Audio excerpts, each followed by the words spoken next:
안녕하세요. 30대 이혼녀예요. 그리고 제가 이렇게 오늘 타자판을 두드리게 된 이유는 제 정신나간 시댁 이야기 좀 해보려고요. 사실 벌써 남편과 남남이 된 지는 7개월이나 흘렀고 그래서 어느 정도는 충격에서 벗어났다고 생각했는데 그래도 명절이 돌아오니까 작년 이맘때쯤이 생각나면서 제가 겪었던 그 지옥 같은 날들이 또다시 떠오르네요. 그래서 정말 마지막으로 마음 정리한다 생각하고 이렇게 제 이야기를 해보려고 합니다. 한껏 쏟아내고 나면 제 마음도 예전처럼 평화로워질까요? 남편하고는 지인의 소개로 만났습니다. 남편은 회사를 다니는 평범한 직장인이었고 저는 대학병원에서 연구원으로 근무하고 있었죠. 솔직히 말해서 소개팅에 나가기 전 남편의 사진을 봤었는데 정말이지 영 제 스타일은 아니었어요. 저는 좀 체격이 있고 곰같이 푸근한 사람을 원했거든요. 그런데 남편은 슬림하고 날쌘돌이처럼 생겼다고 해야 할까요? 하지만 지인이 저더러 실물이 훨씬 낫다며 일단 한번 만나보라고 어찌나 성하던지. 그리고 나중에서야 들었지만 남편도 제 사진을 봤었답니다. 그런데 남편은 제가 너무 마음에 들었대요. 그래서 지인한테 커피도 사주고 밥도 사주며 어떻게든 자리만 만들어달라고 부탁을 했었다고요. 일단 자리만 만들어지면 자기가 어떻게든 제 마음을 사로잡겠다면서. 아무튼 그래서 만나게 된 거예요.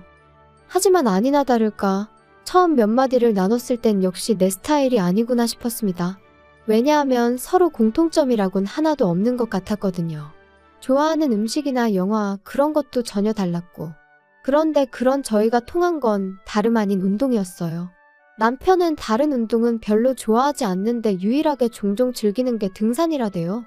그리고 저는 남편에 비하면 다양한 운동을 즐기는 편이었는데 등산만큼은 제대로 해본 적이 없었지요.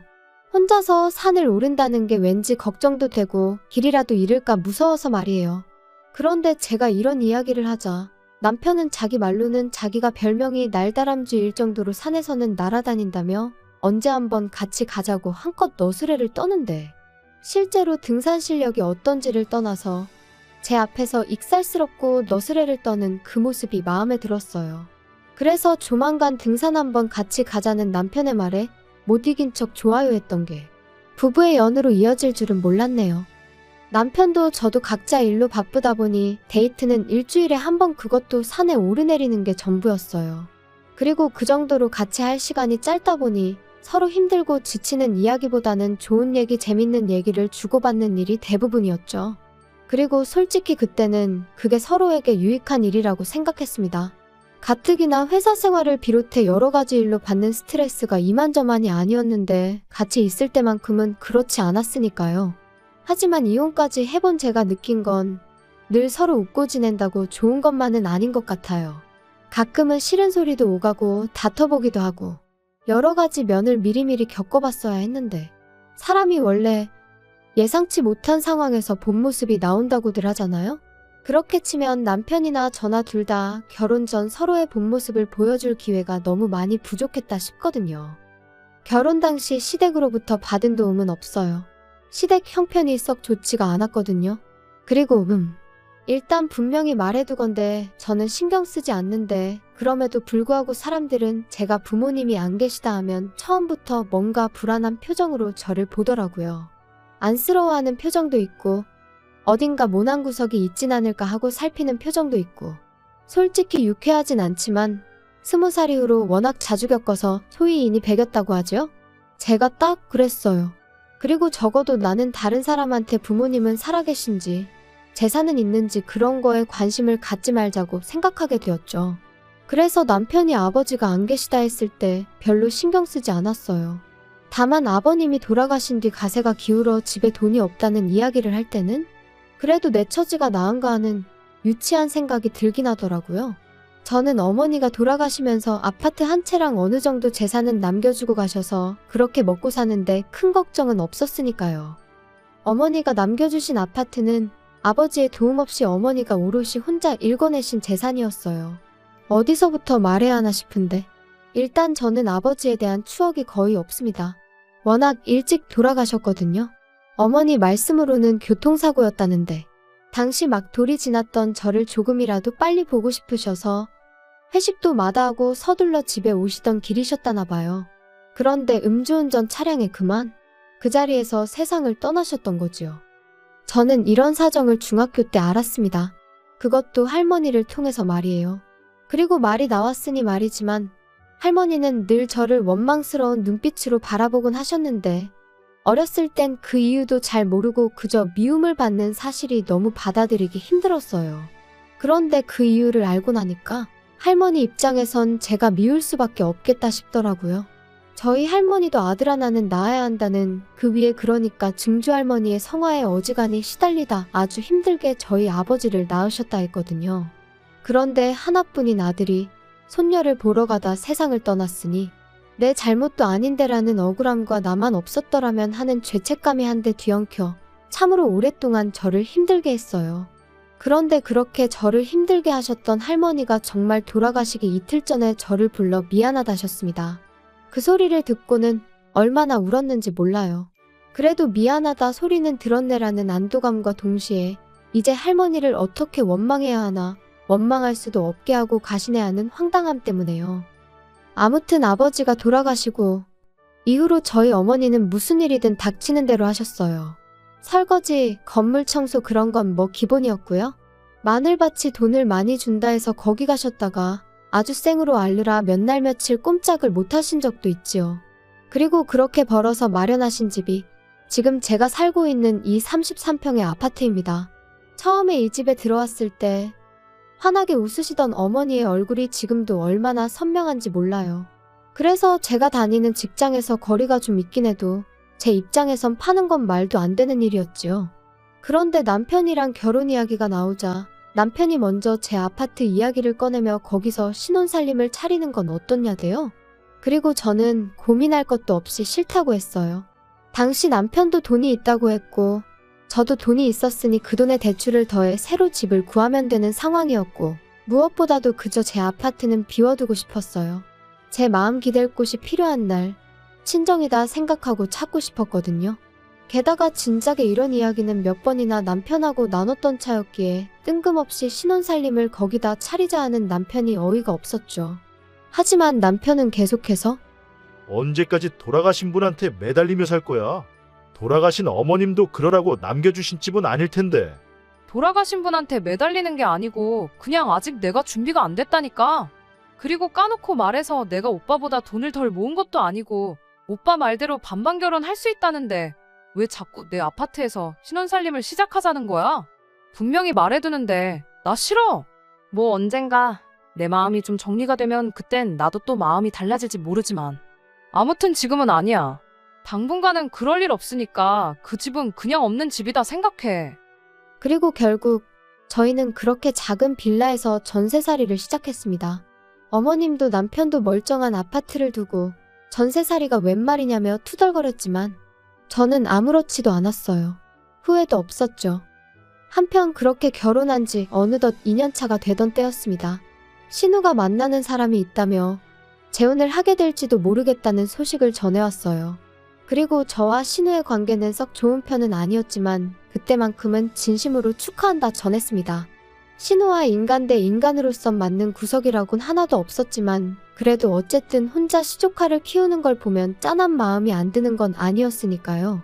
돌아가신 친정어머니 생각도 났었고 참고로 왜 사이가 안 좋았냐 하시면 자기가 혼자 아이를 키운다는 이유로 주변으로부터 바라는 게 참 많았어요. 양보와 배려, 뭐 그런 건 기본이었고 금전적인 지원이나 물질적인 지원도 거침없이 내놓으란 식이었죠. 계절마다 아이 옷을 사달라, 신발을 사달라 뭐 그런 건 기본이었고 저랑 남편이 제주도를 다녀온 적이 있는데 그걸 알고는 자기 애, 그러니까 시조카도 좀 데려가주지. 시조카네 반 아이들은 다 미국이고 유럽이고 다녀오는데 불쌍하지도 않냐면서 저희한테 서운하다 어쩐다 그러더라니까요. 그러니 저로서는 하나 해주면 두 개를 바라는 신우가 부담스러울 수밖에 없었고 그렇게 자연스레 거리를 두게 되었죠. 그런데 그런 신우가 재혼을 할 것 같다 하니 참 잘됐다 싶었어요. 하지만 재혼 이야기가 나오고 석 달쯤 지났을 무렵이었을 거예요. 남편한테 물어보진 않았지만 헤어졌나 왜 가타부타 말이 없지 하고 속으로 생각만 하던 때였죠. 퇴근한 남편이 싱글벙글 웃으면서 저더러 얘기 좀 하게 여기 좀 앉아봐 그러대요? 왜? 무슨 일 있어? 기분 좋아 보이네? 좋지. 희진이 2달 후에 식을 올리기로 했다나 봐. 아, 정말? 잘 됐다. 너무너무 잘 됐어. 그런데 자기가 좀 도와줘야 돼. 아니 따지고 보면 자기한테 일방적으로 도와달라는 건 아니고 자기한테도 좋은 일이고. 뭐야? 뭔데 이렇게 자꾸 돌려 말해? 나 돌려 말하는 거 싫어하는 거 알잖아. 그게 희진이는 재혼인데다 애도 있잖아. 그런데 남자 쪽은 초혼이래. 그래서 남자 쪽 부모가 어지간히 희진이를 못마땅해 하나 봐. 너는 뭐 안 겪어봤으니 모르겠지만 희진이가 엄청 힘들어하고 있어. 아, 정말? 속상하겠다. 그러니까. 그래서 남자 쪽에서 한 1억이라도 해오면 어떠냐? 그러면 어머니가 좀 잘 봐주시지 않겠냐? 그런 소리를 했다대. 어휴, 뭘 또 그렇게 부담을 줘. 그리고 1억이 적은 돈도 아닌데. 돈은 있대? 걔가 무슨 돈이 있겠어. 이혼할 때 위자료도 한 푼도 못 받았고 지금 양육비도 제대로 못 받고 있는데. 그럼 어떡해? 그래서 뭐 지금 어머니랑 사는 빌라를 팔까 어쩔까 그러고 있나 봐. 그러면? 그거 어머님 놓으라며. 그거 팔면 어머님은 어떡해? 그럼 설마 우리가 모셔야 되는 거야? 그래서 말인데 자기도 우리 어머니랑 사는 거 불편하잖아. 그치? 뭐, 솔직히 편하진 않겠지. 그러니까 나 정말 자기 고생시키기 싫거든. 말이라도 그렇게 해주니 고마워. 그렇지만 그 빌라 팔고 나면 어머님은 정말 어떡해? 그래서 희진이가 하는 말이 자기가 어머니를 모시겠다면서. 대신 자기 비워놓은 그 아파트 있잖아. 거기에 좀 들어가서 살게 해달라네. 아니 희진이랑 결혼할 남자도 가진 건 없나 봐. 그래서 까딱하면 그 남자 본가에 들어가 살아야 되는데 그러면 이제 영진이가 9살이잖아. 얼마나 말썽을 피워대겠어? 그럼 이제 천덕꾸러기 취급받는 건 시간 문제 아니겠어? 아니, 잠깐 그러니까. 당신 동생이 지금 사귀는 남자 부모는 모시기 싫고 어머님이랑 살고 싶은데 살 집이 없으니 내 집을 내놔라 이거야? 빌라 팔아 나오는 돈으로는 뭐 지참금처럼 그 사귀는 남자 집에 갖다 바치고? 뭔 소리야 이게? 그게 말이 돼? 화만 내지 말고 한번 생각을 해봐. 아무리 생각해봐도 그것보다 나은 방법이 없어서 그래. 웃기시네. 빌라를 팔아서 시집을 가던 말던 그건 내 알 바 아니고 100번 양보해서 그렇게 하겠다고 하면 어머님 여기 오시라고 해. 같이 살아야지 뭐 별 수 있어? 나 어머님이랑 사는 거 괜찮아. 근데 내 집은 안 돼. 다짜고짜 집을 내놓으라는 남편의 말이 정말 기도 안 차더라고요. 그래서 단칼에 거절하고 2번 다시는 그딴 소리 꺼내지도 말라고 했어요. 신우한테 그렇게 내줄 집 같았으면 처음부터 신혼살림을 차렸지. 말이나 되는 소리냐 했죠. 하지만 남편은 계속해서 며느리인 제가 시어머니랑 같이 살아서 좋을 게 뭐 있냐며 자기랑 신우가 다 저를 배려해서 하는 소리인데 왜 그 마음을 몰라주냐. 말도 안 되는 소리만 해대는 거예요.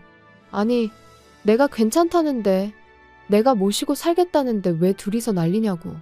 결국 참다 못한 제가 어머님과 신우가 사는 집으로 찾아갔습니다.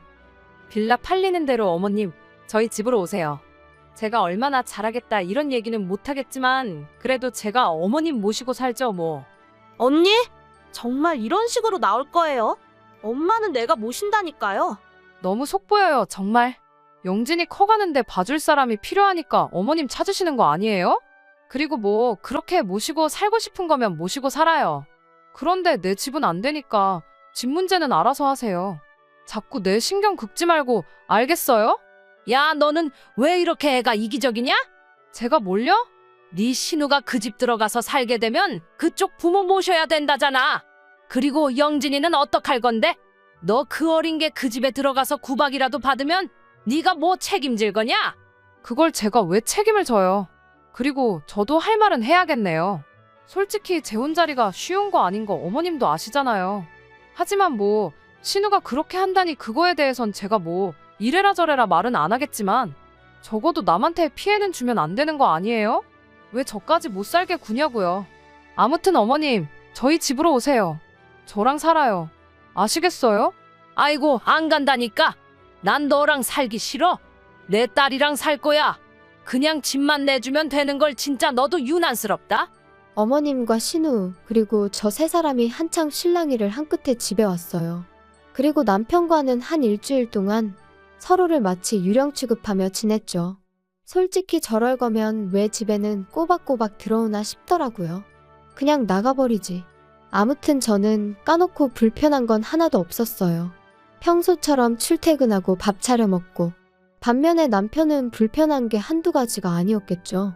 지 먹을 거라곤 라면밖에 못 끓여 먹는 인간이었으니 옷도 안 다려주니까 오기로 그러는 건지 뭔지 군대까지 다녀온 사람이 지 셔츠 하나 다림질도 못해서 꼴사납게 나가더라니까요. 하지만 뭐 그러던지 말던지 내 알바냐 내버려뒀어요. 그랬더니 이제 더는 안 되겠다 싶었는지 저더러 얘기 좀 하자고 하더라고요. 용건만 간단히 해. 이제 뭐 사과할 마음의 준비라도 된 건가? 사과는 무슨, 내가 너한테 뭐가 미안해야 되냐. 너야말로 이제라도 우리 어머니랑 내 동생한테 사과해라. 그 두 사람이 너 때문에 얼마나 속상해하고 서운해했는지 알아? 야, 너 솔직히 내 동생이 재혼하는 거 싫지? 싫어서 지금 회방 놓는 거지? 아니 이건 또 무슨 소리야. 내가 왜 신우 재혼을 방해하니? 재혼을 하든 사혼을 하든 사혼을 하든 난 상관없어. 단지 내 집을 왜 탐내냐 이거야. 그리고 어머님을 내가 모시겠다는데 도대체 뭐가 문제야? 밖에 나가서 아무나 잡고 물어봐. 오갈 곳 없어지게 생긴 어머님을 모신다는 며느리랑 안 온다고 버티면서 며느리 집이나 내놓으라는 어머님이랑 누가 더 이상한 건지. 우리 엄마는 희진이랑 살고 싶다시잖아. 영진이도 키워주셔야 된다고. 아니, 효도도 부모님이 원하시는 대로 해드리는 게 효도지. 너 하고 싶은 대로 하면 그게 효도냐? 아우 알았어. 그럼 안 모시면 될 거 아니야? 하지만 그런다고 내 집도 못 들여. 나 지금 분명히 말하는데 안 모셔. 넌 진짜 이기적이다. 너 이렇게 이기적으로 살 거면 결혼은 왜 했냐? 뭐?